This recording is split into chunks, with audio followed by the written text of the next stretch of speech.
David, do you feel the same way today as you did yesterday, that we haven't seen a bottom yet? And what would tell you that that we do or have? I do not feel any different, Tyler. I think that we're certainly in a long-term downtrend. And if I could pick the exact bottom, we'd be doing this interview on my yacht, sort of in my office. So what would the signals be that would start to tell you that the washout has come? What would you be looking for? I feel like the hard part about answering that question is that you don't know if the is going to swing to the exact right spot where things are fully valued, over adjust. All right. David, we're going to try and fix your audio where we're having a little problem. But Mike, let you pick up on some of the questions I just asked David, which is what would the classic signals of a market bottom be, number one? And is one of them the notion that Bob just hit, and that is that in a bear market, everything goes down, and this is a broad-based sell-off today, very broad.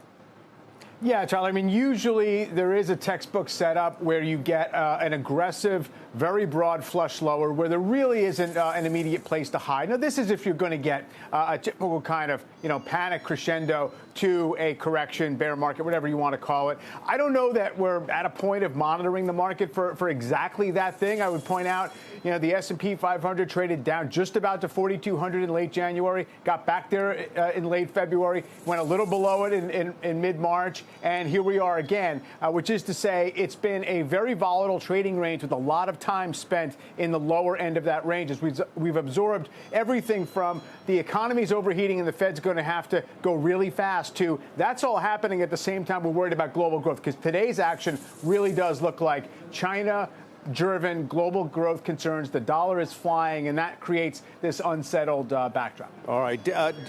David, let me go back to you and let you get your thoughts across, because it was so broken up there. I guess the basic question is, what would, for you, the classic signals be that maybe a bottom was being put in? I think we'd have to see stocks return to much more normal valuations. We're a long way from that.